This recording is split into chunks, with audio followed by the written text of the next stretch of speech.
Class 10 के लिए RBSC का कोर्स, क्लास 10th के लिए, 10th सामाजिक विज्ञान है, एसएस, ठीक है, सोशल साइंस, जिसका अध्याय आज हमारे शुरू करने जा रहे हैं अध्याय 2, चैप्टर 2, जिसका नाम है संघर्षकालीन भारत। संघर्षकालीन भारत कहाँ से कहाँ तक है? 1206 से 1757 तक, 1206 से 1757 तक, ठीक है।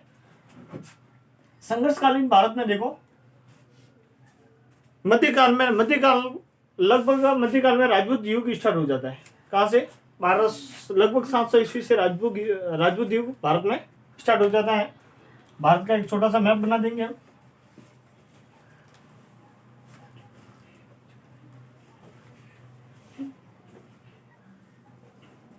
ठीक है, देखो संघर्षकालीन भारत, संघर्ष से हम तात्पर्य लेंगे संघर्ष, भारत पर बाहरी आक्रमण होते हैं, भारत पर बाहरी आक्रमण होते हैं, विदेशी आक्रांताओं द्वारा भारत पर कई आक्रमण होते हैं,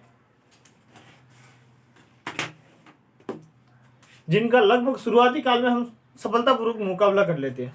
शुरुआती काल में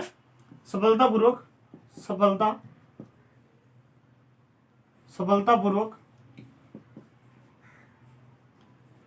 जो हमारे यहाँ के शासक होते हैं वो शुरुआती काल में सफलतापूर्वक इसका मुकाबला करते हैं।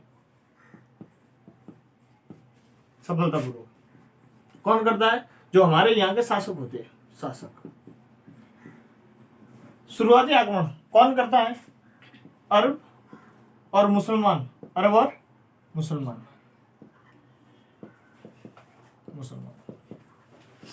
अरब कौन थे और मुसलमान? अरब एक जगह का नाम है, अरब एक जगह या एक स्थान का नाम है जहां से आक्रमण हुए, वो आक्रमण हमारे पर अरबी आक्रमण कहले, ठीक है। लेकिन वहीं पर पैगंबर साहब द्वारा इस्लाम धर्म की 612 ईस्वी में 612 ईस्वी में स्थापना हो जाती है, जिसके बाद जो लोग इस्लाम धर्म स्वीकार कर लेता है वो मुसलमान कहलाता है। तो फिर आक्रमण होंगे, वो हम पढ़ेंगे मुस्लिम आक्रमण, उन्हें पढ़ेंगे मुस्लिम आक्रमण। शुरुआती 3 आक्रमण जिनका सफलतापूर्वक मुकाबला करते हैं भारतीय, ठीक है। देखो प्रश्न क्या बनेगा कि भारतीयों द्वारा या फिर शुरुआती असफल आक्रमणों के बारे में वर्णन कीजिए। अरबी असफल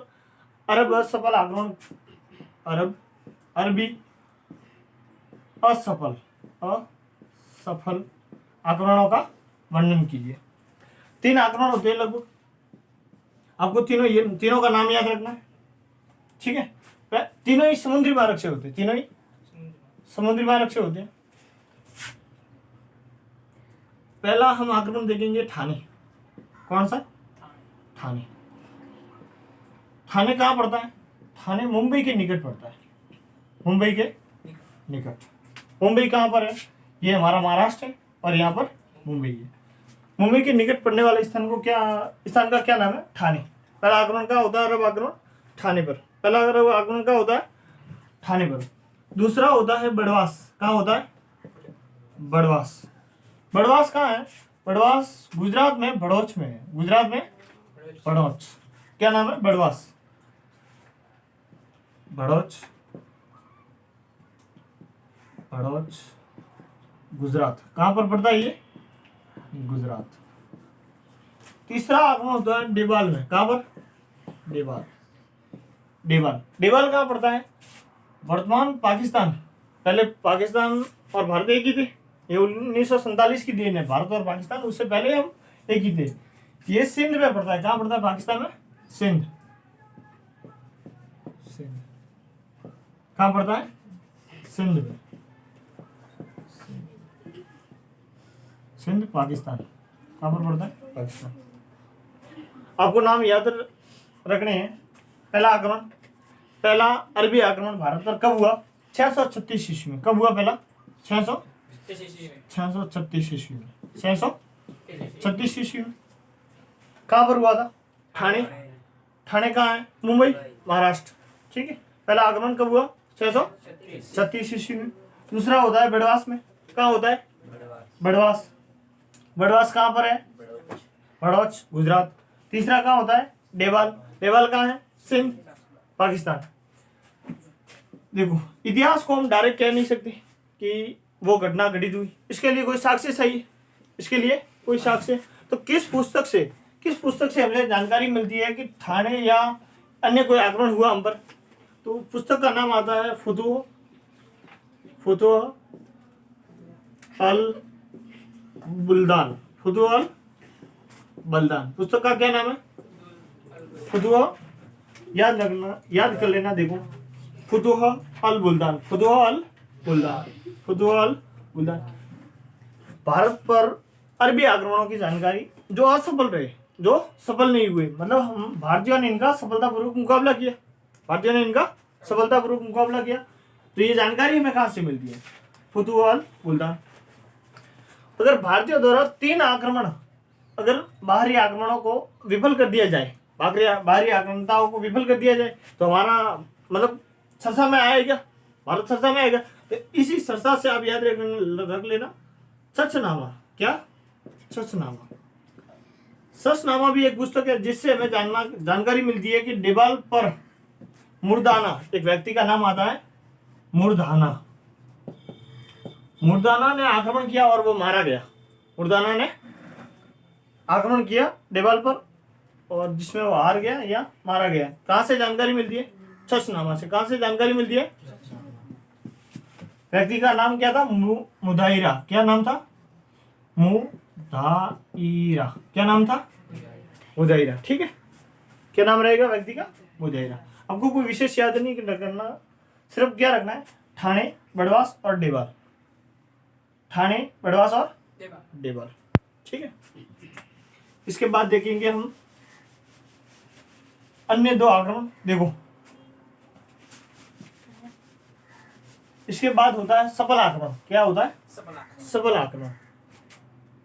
भारत पर मुस्लिम या अरबी पहला सफल आक्रमण कौन सा था? पहला अरबी या मुस्लिम सफल आक्रमण कौन सा था?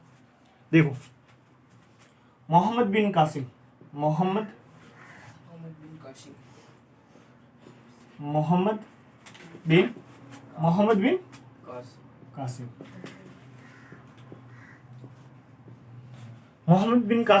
कहां पर आक्रमण करता है? सिंध पर। कहां पर?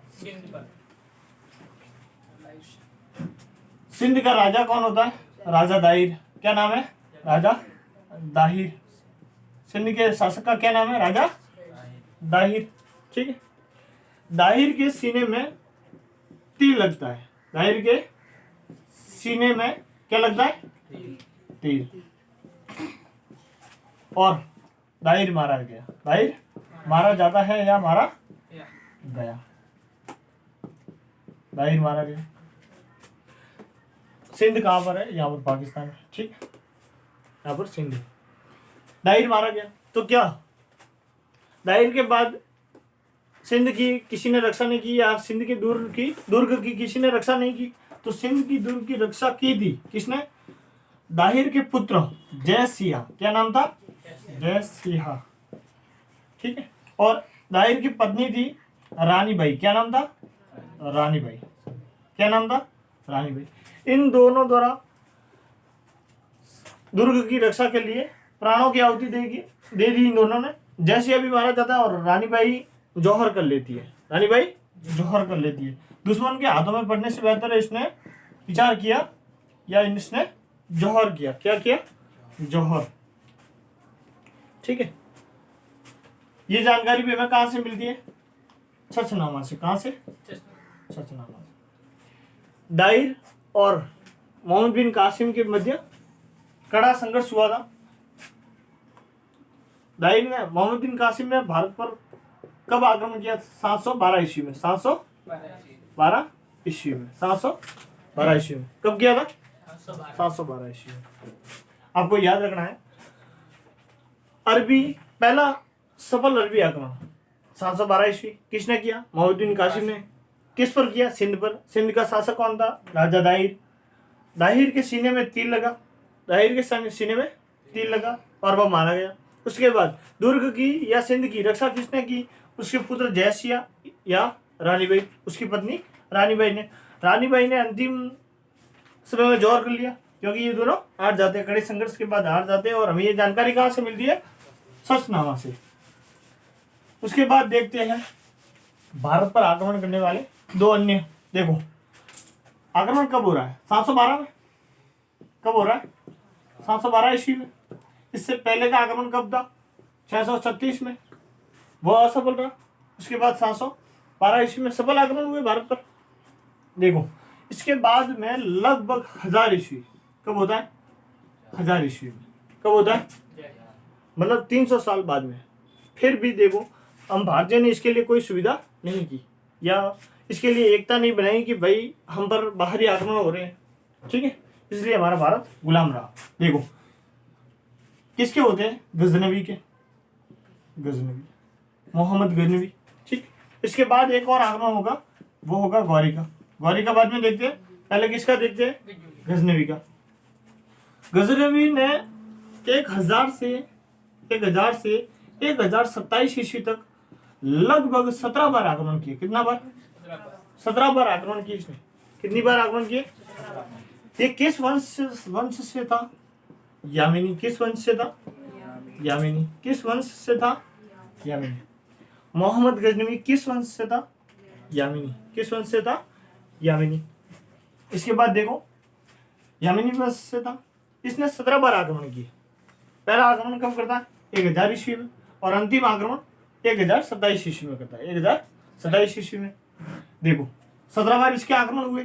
17 बार इन्होंने भारत को अथाह रूप से लूटा। भारत में इतना सोना, खजाना, चांदी इतने थे, जेवरात वगैरह, कि मंदिर ही सोने के बने हुए थे। मंदिरों में सोना नहीं था, मंदिर ही सोने के बने हुए थे। ऊंट कम पड़ गए। मैंने यहाँ पर क्या लिखा है? ऊंट। मतलब ये जितने साथ में ऊंट और हाथी लेकर आए थे, ठीक है, उन पर लाद दिया सोना वगैरह जो लूटा वो, ठीक है। उसके बाद मतलब सोना और भी बचा, ठीक है, मतलब सोना और भी था, लेकिन इनके पास ले जाने के लिए ऊंट नहीं थी। इसलिए लगभग इसने कितनी बार? 17 बार। मतलब भारत को इसने कितनी बार लूटा है? 17 बार। कितनी बार लूटा है? 17 बार, ठीक है। इसके बाद देखो वैसे इसने आक्रमण पहला किया था 1000 ईस्वी में कश्मीर पर। कहां पर किया था? कश्मीर पर। कहां पर किया था? कश्मीर पर। कश्मीर पर किन का शासन था? शाही वंश का। किस वंश का शासक था? शाही वंश का। या तो हिंदू शाही कह सकते हो या फिर शाही वंश का। किसका? शाही वंश का। यहाँ के शासक थे जयपाल और आनंदपाल। क्या नाम था? आनंद पाल, ठीक है। जयपाल इन दोनों को हराकर कश्मीर पर भी आक्रमण किया सर्वप्रथम, ठीक है। कड़ा इन दोनों के बीच कड़ा संघर्ष हुआ और पराजित हो गया। इसके बाद हम देखते हैं गौरी का। किसका देखते हैं? मोहम्मद गौरी। मोहम्मद गौरी। आपको समझ में आ रहा है? मोहम्मद गौरी कब आक्रमण करता है? लगभग 1175 ईस्वी में। 1175 में मुल्तान पर आक्रमण करता है। कहां पर करता है? मुल्तान।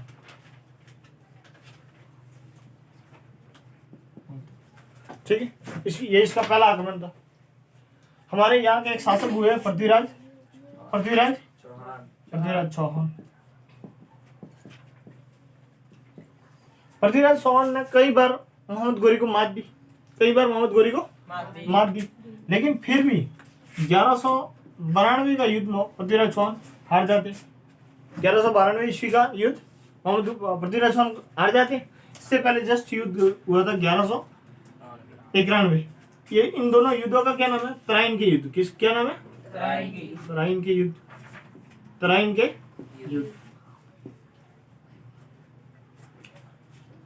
देखो इनके आक्रमण का मतलब उद्देश्य क्या था? गजनवी तो भारत से चला गया। गजनवी भारत से चला गया, लेकिन गौरी यहाँ स्थायी रूप से रहने का मन बना लेता है। ये हमारे भारत की राजधानी है दिल्ली, ठीक है। गौरी भारत में रहने की प्रबल इच्छा के साथ यहाँ अपना साम्राज्य स्थापित कर देता है। देखो गजनवी और गौरी या अन्य मुस्लिम इन शासकों के उद्देश्य क्या थे? एक तो इस्लाम का प्रसार करना, एक तो इस्लाम का प्रसार, एक अथाह धन संपदा को लूटना। क्या? धन संपदा को लूटना, ये इनके प्रमुख उद्देश्य थे। अब हम देखते हैं 1206 ईस्वी दिल्ली सल्तनत। क्या देखते हैं? दिल्ली सल्तनत। दिल्ली सल्तनत, दिल्ली सल्तनत में हम लगभग पांच वंशों के शासन को पढ़ते हैं। कितने वंशों के? 5 वंशों के शासकों के बारे में पढ़ेंगे। शासकों के बारे में पढ़ेंगे। हम देख रहे हैं पहला वंश गुलाम वंश। कौन सा? गुलाम वंश। कौन सा वंश? गुलाम वंश। देखो, मोहम्मद गोरी का आगमन हुआ है 1192 ईस्वी में। ठीक है, 1192 ईस्वी में। इसका एक गुलाम था कुतुबुद्दीन ऐबक। क्या नाम था? कुतुबुद्दीन ऐबक। मोहम्मद गोरी की मृत्यु के बाद कुतुबुद्दीन ऐबक 1206 ईस्वी में, कब? 1206 ईस्वी में अपना राज्यारोहण करवाता है, मतलब गद्दी पर बैठता है। ठीक है, उसके बाद में उसका उत्तराधिकारी होता है। कब होता है? 1206 ईस्वी। 1206 से हम पढ़ेंगे। ठीक है, 1206 से दिल्ली सल्तनत कहां से कहां तक पढ़ते हैं? 1206 से 1526। कहां से कहां तक? 1526 तक। 1526 के बाद भी बाबर का शासन रहता है, लेकिन उसे अलग से पढ़ेंगे। क्यों? क्योंकि वो मुगल थे और ये लोग कौन थे? तुर्क। कौन थे? ये लोग तुर्की थे। तुर्की कहाँ पड़ता है? भारत से जस्ट पास में पाकिस्तान है, पाकिस्तान के जस्ट पास अफगानिस्तान है, और वहां से ऊपर जो स्थान है वहां से। ठीक, ये लोग तुर्की थे। अब देखो, कुतुबुद्दीन ऐबक शासक बनता है। कुतुबुद्दीन ऐबक भारत का शासक बनता है। इसकी राजधानी क्या थी? इसकी राजधानी लाहौर थी। क्या थी? लाहौर वर्तमान में कहाँ है? पाकिस्तान। कहाँ पर है? पाकिस्तान। देखो, इसके बारे में मुख्य बातें क्या रहेंगी? इसका राज्यारोहण कब हुआ? 1206 ईस्वी में। कब हुआ? 1206 ईस्वी में। इसके बाद इसकी राजधानी क्या थी? लाहौर। देखो, इसे लाख बख्श कहा गया है। इस लाख बख्श। देखो, प्रश्न क्या बनेगा कि किस शासक को, दिल्ली सल्तनत के किस शासक को लाख बख्श कहा जाता है? लाख बख्श। लाख बख्श कुतुबुद्दीन ऐबक को। क्यों? क्योंकि ये जनता को लाखों रुपए दान करता था। ये जनता को लाखों रुपए की धन सांधी, मतलब ये जनता पर लूटाता था। इसलिए जनता ने इसे क्या नाम दिया? लाख बख्श। क्या नाम दिया इसका? लाख बख्श। इसके दरबार में एक हसन निजामी। कौन थे? हसन निजामी। मान राइटर हुए, मतलब मान एक लेखक कहते हैं। इनकी एक पुस्तक भी है, हसन निजामी। इनको संरक्षण प्राप्त था किसके दरबार में? लाख बख्श। किसके? लाख बख्श। लाख बख्श किसे कहा गया? कुतुबुद्दीन ऐबक को। कुतुबुद्दीन ऐबक को कहा गया। कुतुबुद्दीन ऐबक ने एक मीनार बनवाई थी। क्या बनवाई थी? मीनार का नाम क्या था? मीनार का नाम क्या था? यहाँ पर मीनार का नाम देखिए। मीनार का नाम था कुतुब मीनार। क्या नाम था? कुतुब मीनार। देखो, मीनार क्यों बनवाई जाती थी? अजाने पड़ते थे ऊपर चढ़ के। जितनी ऊंचाई पर होगी अजाने, मतलब इनकी बेहतर मानी जाती थी कि भाई अजाने पढ़ने के लिए ऊंची मीनारें बनवाते थे। लेकिन एक कारण और भी है। किसकी समृद्धि में बनवाई थी? तो एक आते हैं सूफी संत। कौन से? सूफी संत। क्या नाम था? बख्तियार काकी। कुतुबुद्दीन बख्तियार काकी। क्या नाम था? कुतुबुद्दीन बख्तियार काकी। कुतुबुद्दीन बख्तियार काकी इनकी समृद्धि में बनाई थी। कुतुब मीनार की सिर्फ एक मंजिल, कितनी, एक मंजिल ही कुतुबुद्दीन ऐबक बना सका। ठीक है, इसके बाद इसकी मर्जी हो जाती है। कुतुबुद्दीन ऐबक का शासक, कुतुबुद्दीन ऐबक का शासन कितने समय तक रहता है? देखो 1206 से 1210 तक, 1206 से 1210 तक ये शासन करता है, मात्र 4 वर्ष। देखो इसके बारे में मुख्य बात क्या क्या याद रखनी थी। ये किस वंश से? गुलाम वंश से। गुलाम वंश का अन्य नाम क्या है? एक तो यामिनी, एक तो आप क्या रखोगे? यामिनी। इसके बाद एक इलबरी, क्या? इलबरी, इलबरी वंश, यामिनी वंश। ये तो आप में प्रश्न भी दिया हुआ है कि इलबरी गुलाम वंश का अन्य नाम क्या है, तो आप कहोगे इलबरी वंश। क्या? इलबरी, इलबरी वंश। और इसके बारे में मुख्य बात है क्या? कुतुबुद्दीन ने एक मीनार बनाई जिसका नाम क्या है? कुतुब मीनार। किसकी याद में? सूफी संत कुतुबुद्दीन बख्तियार काकी की याद में। ठीक है, इसके दरबार में एक हसन निजामी नाम के व्यक्ति थे जिन्हें संरक्षण प्राप्त था। ठीक है, इसे लाख बख्श भी कहा जाता है, इसे लाख बख्श भी। अब इसकी मृत्यु, अब कुतुबुद्दीन ऐबक की मृत्यु, कुतुबुद्दीन ऐबक की मृत्यु। कुतुबुद्दीन ऐबक की मृत्यु कब होती है? 1210 ईस्वी में। 1210 ईस्वी में। कैसे होती है? चौगान खेलते हुए। क्या खेलते हुए? चौगान खेलते हुए, घोड़े से गिरकर। किससे? घोड़े से गिरकर, घोड़े से गिरकर। चौगान एक खेल है जिसे आप क्या कह सकते हो? आज का पोलो, आज का। समझ में आ रहा है आपको?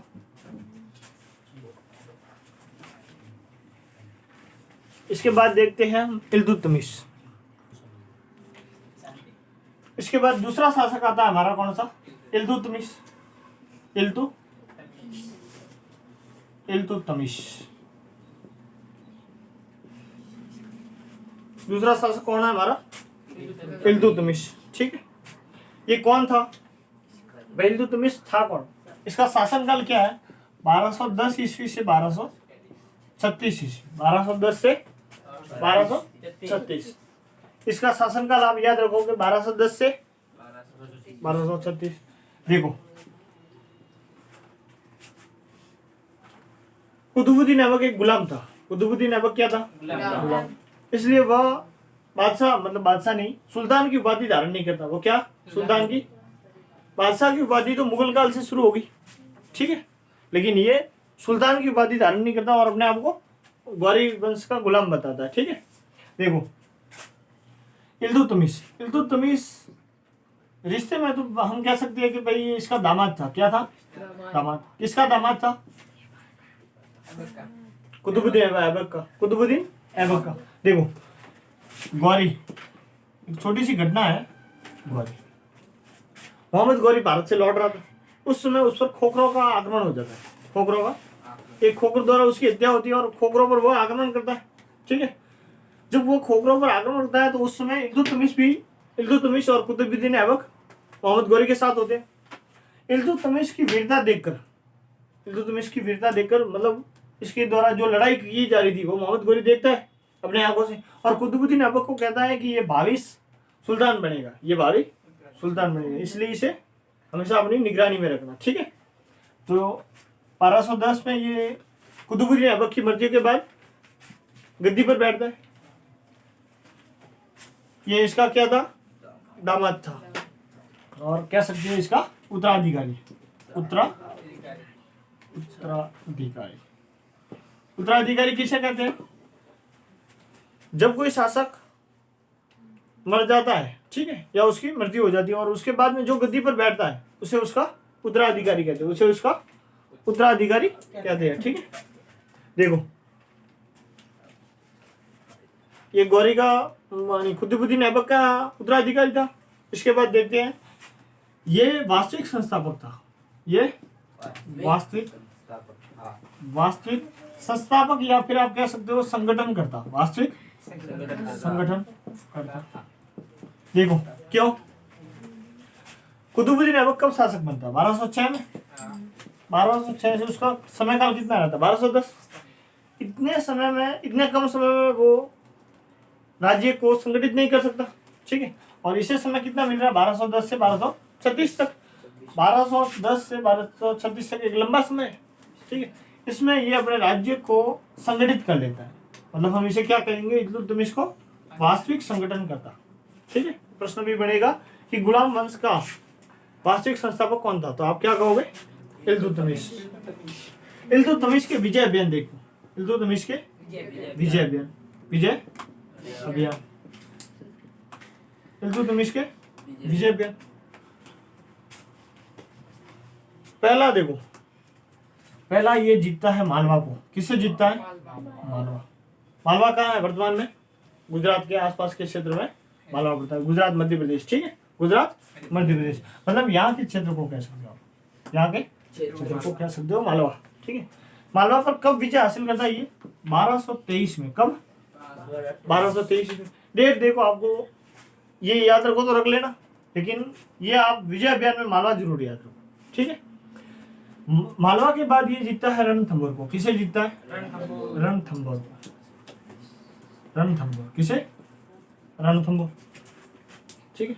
ये 1226। इसके बाद में ग्वालियर। दिल्ली के किसी शासक ने आज तक ग्वालियर नहीं जीता था। किसे? ग्वालियर को। ग्वालियर को इसने जीत लिया, ठीक है। ग्वालियर के बाद ये एक और विजय अभियान चलाता है जिसमें जालोर। क्या? जालोर। अब याद कैसे रख लेना? मालवा, रणथंभौर, ग्वालियर और जालोर, ठीक है। देखो, ग्वालों को पकड़ने के लिए जाल बिछाया, याद रखना किसने? इल्तुतमिश ने। ग्वालों को पकड़ने के लिए जाल बिछाया, किसने? इल्तुतमिश ने। मालवा, रणथंभौर। ग्वालों को रण में पकड़ने के लिए जाल बिछाया, ठीक है। अब याद रख लेना जो भी है, या डायरेक्ट सिंपल ही रखो तो 1 2 3 4 ही तो है, ठीक है। 4 ये इसके क्या थे? विजय अभियान। देखो, इल्तुतमिश के समय ख्वारिज्म, देखो भारत, वर्तमान का पाकिस्तान, इसके बाद अफगानिस्तान, और यहाँ ऊपरी क्षेत्र में एक राज्य था ख्वारिज्म। क्या? ख्वारिज्म में शाह, यहाँ का शासक कौन था? शाह का एक पुत्र था जलालुद्दीन। क्या नाम था? जलालुद्दीन मंगबर्नी। क्या नाम था? वैसे आप सिंपल में याद रखना मंगबर्नी। क्या नाम था? मंगबर्नी, लेकिन इसे क्या कहेंगे? जलालुद्दीन, ठीक है। जलालुद्दीन मंगबर्नी। देखो, भारत के ऊपरी मतलब एशिया के क्षेत्र में यहाँ पर मंगोलों का शासन था। किसका? मंगोलों का। मंगोल एक बर्बर जाति थी। मतलब आज सभ्य आप कह सकते हो कि इनके पास ये मतलब मार काट में वगैरह का भी उत्तेजित प्रवृत्ति के थे, जो लोगों को मतलब कभी भी काट देते, मार देते, ठीक है। मतलब तलवारों से ही व्यवहार कर देते। समझ में आ रहा है आपको? इसने उस समय ख्वारिज्म पर आक्रमण किया। ख्वारिज्म के शासक शाह तो पश्चिम दिशा की ओर भाग गया, लेकिन उसका पुत्र मंगबर्नी, क्या नाम था? जलालुद्दीन मंगबर्नी, ये भारत की ओर बढ़ रहा था, ठीक है। ये भारत की ओर बढ़ रहा था। क्यों? क्योंकि इससे उम्मीद थी कि इल्तुतमिश मेरी मदद करेगा, इल्तुतमिश इसकी मदद करेगा। देखो, अगर ये भारत में आता तो इसके पीछे पीछे चंगेज खां, मंगोल शासक कौन था? चंगेज खां, ठीक है। चंगेज खां भी भारत में आता और भारत पर भारी आक्रमण होता, मतलब काफी जन और धन दोनों हानि होती, जनता भी मरती और धन को भी लूट कर ले जाते ये लोग। समझ में आ रहा है आपको? तो इल्तुतमिश ने इसे समझौता किया कि भाई हमारे यहाँ की जो जलवायु है वो आपके अनुकूल नहीं है। हमारे यहाँ की जो जलवायु है वो आपके मतलब भारत में बहुत गर्मी पड़ती है वगैरह वगैरह, आप ठंडे स्थान में रहने वाले, ठीक है। तो इसे समझा बुझाकर, मतलब इसे नाराज नहीं करता, कहीं ऐसा ना हो कि चंगेज खां का खतरा टल जाए और ये गद्दी पर बैठकर फिर भारत पर आक्रमण कर दे, इसलिए इसे समझा बुझाकर वापिस भेज दिया। तो ये जो इसे वापिस भेजता है ये भी इल्तुतमिश की एक उपलब्धि है, क्योंकि ये भारत को चंगेज खां के आक्रमण से बचाता है। ठीक है, तो इसके बाद देखते हैं हम तीसरा। इसके बाद इल्तुतमिश के बाद शासक बनता है रुकनुद्दीन फिरोज शाह। क्या नाम था? रुकनुद्दीन फिरोज शाह। क्या नाम है इसका? रुकनुद्दीन फिरोज शाह। देखो, रुकनुद्दीन फिरोज शाह कब शासक बनता है? 1236। कब शासक बनता है? 1236। ये बहुत आलसी और भोग विलासी शासक था। बहुत आलसी और भोग विलासी।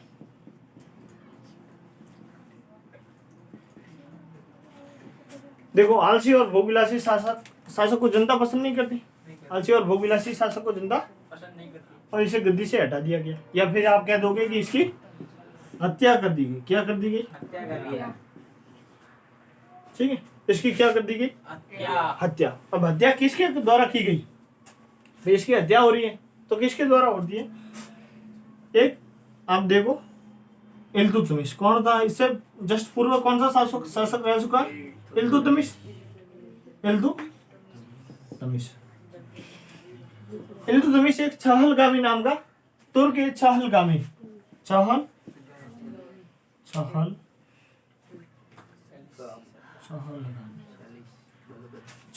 क्या? चहलगामी।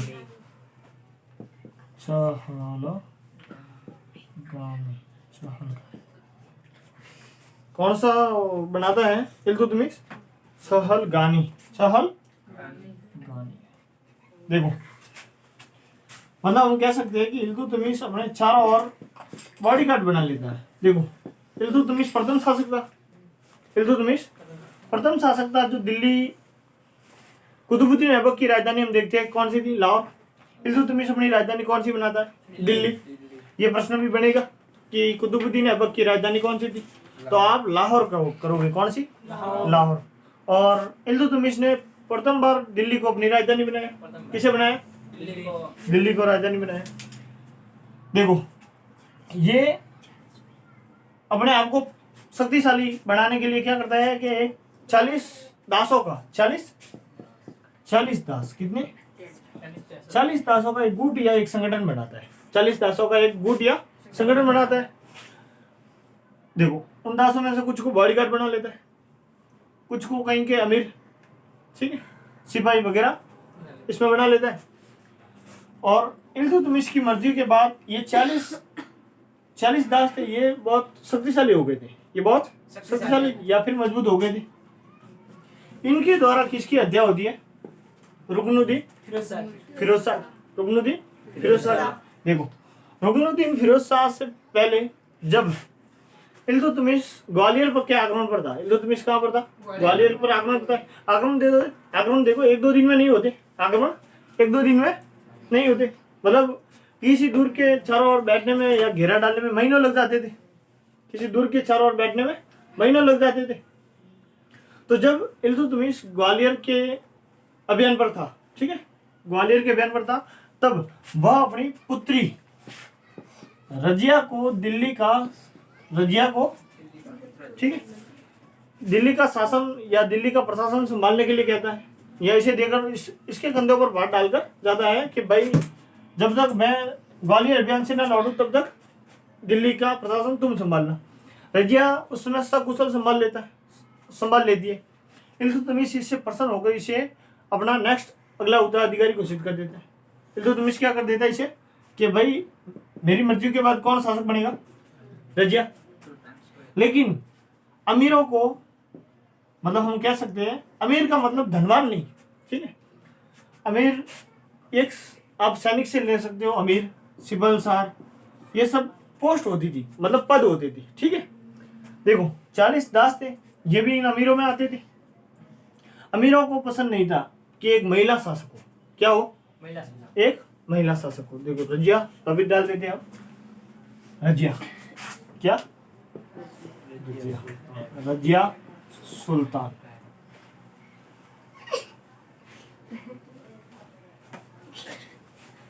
शांत रहो। रजिया सुल्तान। रजिया सुल्तान का शासक कहाँ से कहाँ रहता है? 1236 में शासिका बनती है और 1240 तक। देखो सुल्तान नहीं सुल्ताना कहेंगे, ठीक है, क्योंकि महिला शासिका थी। मुस्लिम इतिहास में मध्यकाल या पूर्व काल जो भी आप देखो, या तुर्कों का मतलब बाहरी विदेशों का भी देखो, तो महिला शासिका स्थल कौन सी रही है? रजिया। मध्यकाल में रजिया एक है जो प्रथम महिला शासक बनी, प्रथम महिला शासक बनी।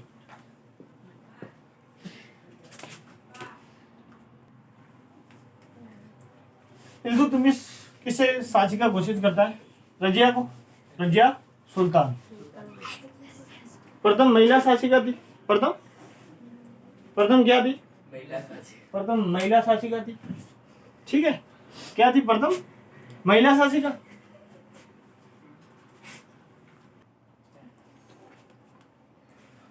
रजिया प्रथम महिला शासिका थी, रजिया सुल्ताना 1236 से 1240 तक। इल्तुतमिश की इच्छा थी, लेकिन फिर उसके बाद अमीर रुकनुद्दीन को हटाकर किसे बना देते हैं?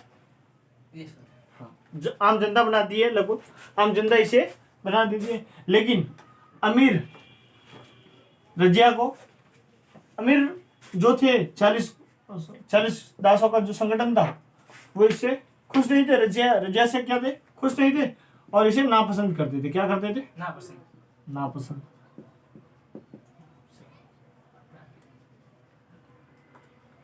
पसंद, ठीक है। क्या क्या था भाई? अमीर इसे नहीं चाहते थे कि ये शासिका बने और इसे नापसंद करते थे। रजिया सुल्तान ने जब इसे लगा कि भाई से बनी है, तो इसने एक याकूत नाम के व्यक्ति को एक बड़ा पद दे दिया। क्या? इसका देखो अश्वशाला का प्रधान बना दिया। क्या? अश्वशाला का प्रधान। याकूत कहाँ का निवासी था? याकूत निवासी था। देखो इसे क्या बनाया था? अमीर अखुर। अमीर अखुर का मतलब होता है, देखो अमीर एक सिपाही का पद है, अखुर अश्वशाला का प्रधान। क्यों? क्योंकि उस समय देखो युद्ध वगैरह होते रहते थे, तो जो घोड़ों का मतलब अश्वशाला का प्रधान बना दिया, तो सारी शक्ति थी इसी के हाथ में और जो है रजिया के हाथ में। देखो ये कहाँ का था? ये अबिसिनिया का था। कहाँ का? अबिसिनिया। कहाँ का था? अबिसिनिया का। अबिसिनिया कहाँ पड़ता है? अफ्रीका। कहाँ? अफ्रीका। कहाँ पर पड़ता है? अफ्रीका। कहाँ पर पड़ता है? अफ्रीका। इसका पूरा नाम क्या था याकूत का? जमालुद्दीन। क्या था? जमालुद्दीन याकूत। ठीक है। देखो आपको नाम अटपटे लग सकती है, लेकिन वीडियो एक बार या 2 बार देखोगे तो आपको समझ में आ जाएगा बाद में। ठीक है। जमालुद्दीन याकूत, ठीक है। अबिसिनिया का था, अफ्रीका से। अमीर अखुर अश्वशाला का प्रधान बना दिया। इससे अमीर और नाराज हो गए। देखो ये दिल्ली में रजिया सुल्तान और याकूत शक्तिशाली थे। अब दिल्ली में इन्हें मार नहीं सकते थे भाई, दिल्ली में तो इन्हें मार कैसे सकते हैं, क्योंकि इनके बॉडीगार्ड वगैरह साथ रहते थे। ठीक है। अंगरक्षक, क्या कह सकते हैं आप? अंगरक्षक, ये साथ ही रहते थे और शक्ति इन्हीं के हाथ में थी, इन्हीं का आदेश चलता था। समझ रहे हो आप? देखो उसी समय अमीर जो अमीर थे वो सोच रहे थे कि भाई इन्हें कैसे रास्ते से हटाया जाए, इन्हें कैसे पद से हटाया जाए, इन्हें कैसे मारा जाए। अब हत्या तो करनी इसकी। तो एक उसी समय क्या हुआ, सर हिंद में विद्रोह हो गया। सर हिंद के विद्रोह को दबाने के लिए रजिया सुल्तान, याकूत और अन्य लोग साथ जाते हैं। ठीक है। उस विद्रोह को दबाने के लिए सर हिंद का पड़ता है। सर हिंद पंजाब का एक क्षेत्र था। कहाँ का? पंजाब का एक क्षेत्र। अब दिल्ली से बाहर जाना हुआ, अमीर तो साथ ही थे। ठीक है। देखो सर हिंद में इन्हें एक व्यक्ति है याकूत अल्तुनिया। कौन? अल्तुनिया। देखो अल्तुनिया, अल्तुनिया ये याकूत की तो हत्या कर देता है, याकूत की हत्या कर देता है और रजिया को अपना गुलाम बना लेता है, रजिया को अपना गुलाम बना देता है। लेकिन रजिया बाद में किससे, अल्तुनिया से, देखो रजिया को पता चलता है कि अब याकूत रहा नहीं, ठीक है, और ये अल्तुनिया की गुलाम बन जाती है, ठीक है। अब उसे लगता है कि इससे भाई कोई जुगाड़ करो, और शासक को शक्ति तो चाहिए, शासक को शक्ति तो चाहिए, तो ये रजिया इससे क्या कर लेता है, रजिया क्या कर लेती है, इससे विवाह कर लेती है, क्या कर लेती है, विवाह। लेकिन अमीरों का जो संगठन था उसे 1240 में अल्तुनिया और रजिया दोनों को मार देते हैं, ठीक है। इसके बाद में आप देख रहे हो कि जो 40 दासों का संगठन है, ठीक है, 40 दासों का संगठन है, संगठन का क्या नाम है, चहलगानी, तुर्काने चहलगानी, मतलब 40 दासों का संगठन है। प्रश्न भी बनेगा कि तुर्क चहलगानी क्या था, तो आप क्या कहोगे, 40 दासों का इल्तुतमिश द्वारा बनाया गया एक संगठन था। कितने दासों का, 40 दासों का, ठीक है, 40 दासों का संगठन। देखो इसके बाद 3 अन्य शासक आते हैं रजिया सुल्तान के बाद।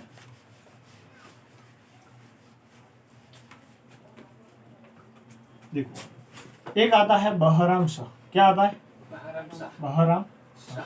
इसके बारे में कोई विशेष बात है हमारे किताब में नहीं दी हुई, ठीक है।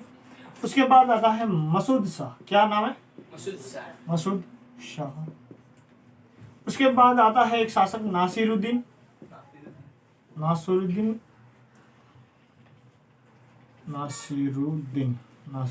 ठीक है, नासिरुद्दीन।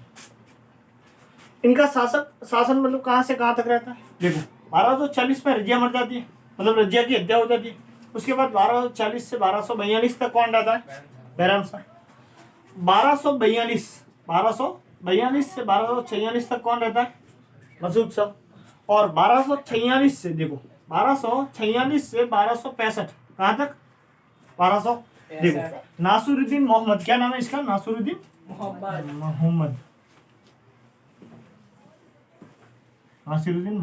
मोहम्मद, ठीक है, नासिरुद्दीन मोहम्मद। इसका शासन कहां से कहां तक रहता है, 1246 से 1265 तक। देखो इसका 40 दासों का संगठन है वो प्रबल हो चुका है, मतलब मजबूत हो चुका है। वो देखो शासक हटा रहा है। इल्तुतमिश की मर्जी के बाद जस्ट रजिया बनी, मतलब रुकनुद्दीन फिरोज शाह बना। उसके बाद देखो रजिया बनती है, उसे भी हटा दे रहे हैं। रजिया के बाद कौन बनता है, बैराम शाह को भी हटाया जा रहा है। फिर उसके बाद मसूद शाह बन रहा है, उसे भी हटा रहे हैं, मतलब प्रबल हो गए, ठीक है। मतलब शासक से भी उनकी ज्यादा चलती थी, समझ रहे हो, शासक पर भी उनका दबाव होता था। उसके बाद में देखो 1246 से 1265 तक कौन बनता है, नासिरुद्दीन मोहम्मद। इसे देखो कौन बनाता है, इसे बलबन बनाता है। कौन बनाता है, बलबन। कौन बनाता है, बलबन उसी तुर्क, बलबन कौन है, मतलब उसी तुर्क संगठन या 40 चहलगानी का प्रमुख रह चुका है। कौन रह चुका है, प्रमुख। इसके सपोर्ट से इसका कार्यकाल कहां तक चलता है, कार्य सब ये करता था, लेकिन किसके नाम पर, नासिरुद्दीन मोहम्मद के नाम पर। किसके नाम पर, नासिरुद्दीन मोहम्मद की। अब देखो, अब शुरू करते हैं हम। बलबन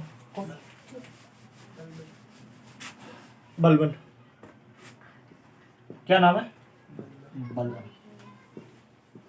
बलबन कौन है मैं बता चुका हूं, ये उसी 40 दासों के संगठन का प्रमुख रह चुका है। उसके बाद में इसका एक नाम मिलता है उलुग खां। क्या नाम मिलता है, उलुग खां। क्या, उलुग खां। देखो बलबन के प्रमुख कार्य, वैसे देखो इसका कार्यकाल क्या रहता है, 1265 से 1286 तक, 1286, ठीक, 1265 से 1286 तक। इसका एक अन्य नाम क्या मिलता है, उलुग खां।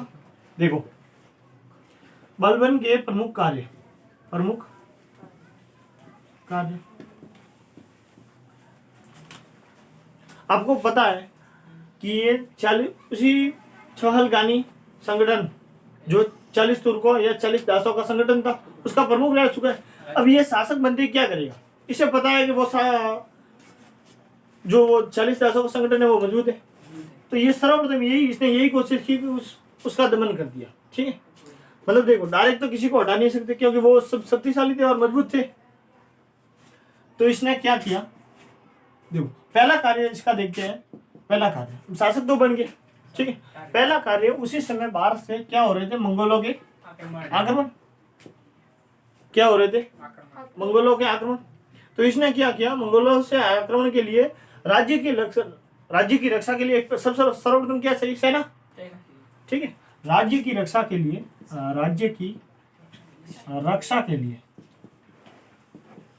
एक सैन्य विभाग या सैन्य विभाग का पुनर्गठन किया। क्या किया? सैन्य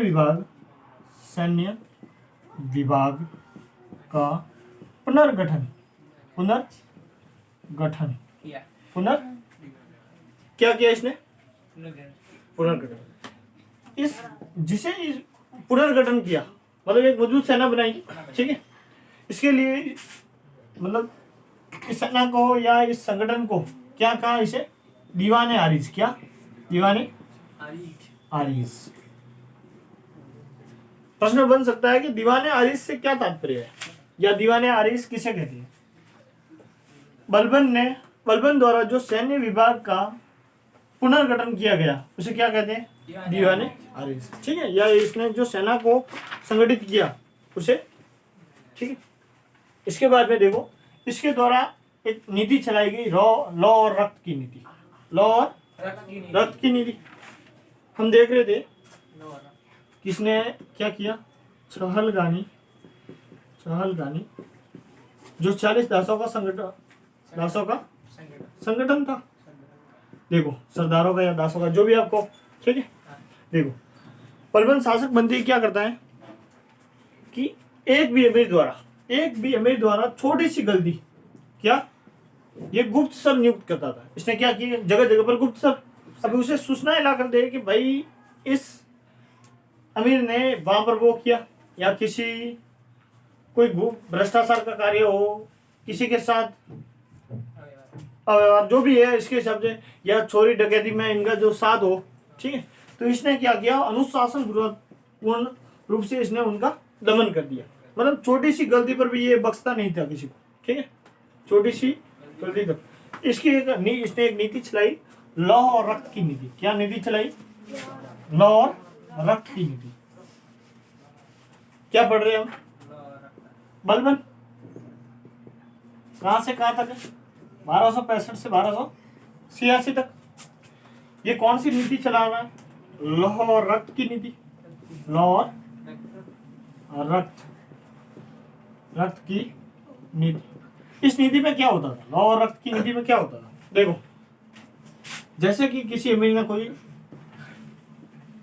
इसे पता है कि अमीर संगठित है, अमीर शक्तिशाली है, किसी अमीर की गलती पर ये उसे सीधा मृत्युदंड दे देता। क्या दे देता था? मृत्युदंड। और उसके परिवार मतलब पत्नी और बच्चों को, उसकी पत्नी मतलब औरतों और बच्चों, उसकी पत्नी, बहन, कोई भी हो सकती है, उसकी माँ, पत्नी मतलब आप कह सकते हो औरतों और बच्चों को बंदी बना लेता था। ठीक है, औरतों और बच्चों को, पत्नी आप कह सकते हो औरतों और बच्चों को बंदी बना लेता था या गिरफ्तार कर लेता था, और अमीर या इसका कोई दुश्मन व्यक्ति है उसे मृत्युदंड दे देता। क्या दे देता था? मृत्युदंड। ठीक है, लॉ और रक्त की नीति आपको समझ में आ रही है? आ गई?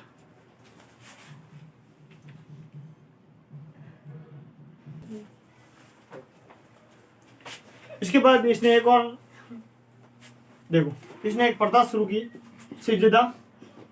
क्या शुरू की? सिजदा और पागोश की। सिजदा और पागोश की। सिजदा और पागोश क्या?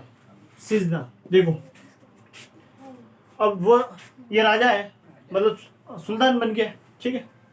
तो इसने सुल्तान के पद को, ठीक है, जो शासक बन रहा है उसके पद को पावरफुल बताने के लिए, मतलब शक्तिशाली, कि सबसे श्रेष्ठ या सबसे शक्तिशाली कौन है,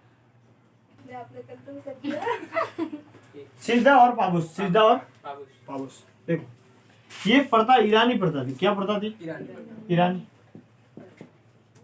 प्रथा है, मतलब भारत में नहीं चलती थी। पहली बार इसे कौन लागू कर रहा है? बलबन। बलबन का पूरा नाम क्या है? गयासुद्दीन बलबन। गयासुद्दीन बलबन। इसे कौन लागू कर रहा है? बलबन। सिजदा और पाबूस की, सिजदा और पाबूस की। देखो सिजदा और पाबूस, सिजदा का मतलब होता है झुक कर, क्या? झुक कर प्रणाम करना, ठीक है, झुक कर पैरों को, ठीक है। देखो पाबूस का मतलब होता है झुक कर पैरों को चूमना, झुक कर पैरों को चूमना। सिजदा में आप कह सकते हो झुक कर अभिवादन या प्रणाम, अभिवादन करना। देखो आप भी अपने बड़ों, ठीक है, अपने बड़ों का सम्मान करते हो, क्या करते हो? झुक कर शरण स्पर्श करते हो। तो सिजदा यही है कि भाई झुक कर शरण स्पर्श या झुक कर अभिवादन, झुक कर अभिवादन। और पाबोस झुक कर पैर चूमना, झुक कर पैर चूमना, झुक कर पैर चूमना, ठीक है, झुक कर पैर चूमना, समझ रहे हो आप? पैर चूमना। ये कौन सी प्रथा थी? ईरानी थी, लेकिन इसे बलबन लागू करता है। बलबन का पूरा नाम क्या है? गयासुद्दीन बलबन। समझ रहे हो आप? ठीक है। इसके बाद देखते हैं दिल्ली के। देखो दिल्ली के पूरे प्रशासनिक ढांचे में इसने चेंज कर दिया। 40 दासों का जो तुर्कों का संगठन था, चालगानी, तुर्क के चालगानी, उसका भी इसने दमन कर दिया। उसके बाद देखो लॉ और रक्त की नीति चलाता है। उसके बाद में सिजदा और पाबूस प्रशासनिक ढांचों में ये पूरी तरह चेंज ला देते हैं। इसके बाद में देखो इसका एक सिद्धांत था, राजत्व सिद्धांत। क्या था? राजत्व सिद्धांत।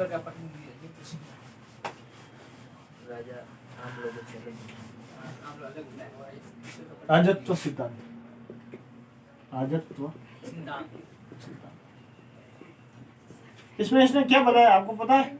देखो इसने राजा को पृथ्वी पर ईश्वर का प्रतिनिधि बता दिया। पृथ्वी पर ईश्वर का प्रतिनिधि। समझ रहे हो आप? ईश्वर का प्रतिनिधि।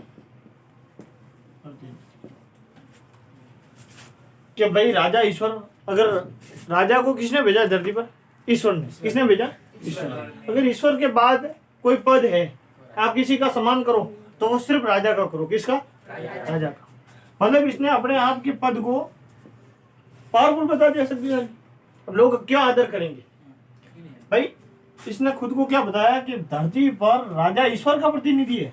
ईश्वर ने इसे भेजा है कि तुम जाओ और शासन करो, ठीक है।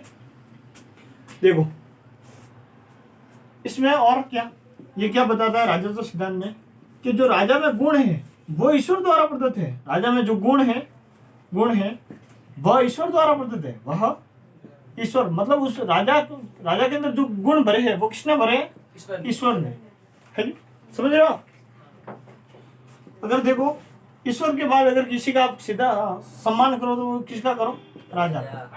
आपको राजत्व सिद्धांत समझ में आ जाए। 1286 में बलबन की मृत्यु हो जाती है। 1286 में क्या होता है? बलबन की मृत्यु हो जाती है। देखो इसके बाद एक शासक आता है कैकुबाद। क्या नाम है? कैकुबाद। एक और 1290। देखो 1290 इस वंश का अंतिम शासक क्या नाम है? कयूमर्स। क्या नाम है? क्यूमर्स। समझ रहे हो आप? ये देखो महत्वपूर्ण तो नहीं है, लेकिन अंतिम शासक पूछ सकता है आपको कि भाई अंतिम शासक कौन है? कयूमर्स कहाँ कब बन रहा है? 1290। इसके बाद हम पढ़ेंगे खिल्जी वंश। देखो अब इसका राज्य, बलबन का राज्य मजबूत रहा। वो कैसे रहा? आप विद्यार्थी हो तो देखो आपको भी अपने जीवन में ये बातें लागू करनी चाहिए, ठीक है। देखो क्या, एक इसने हमेशा कठोर अनुशासन बनाया। क्या बनाया? कठोर अनुशासन।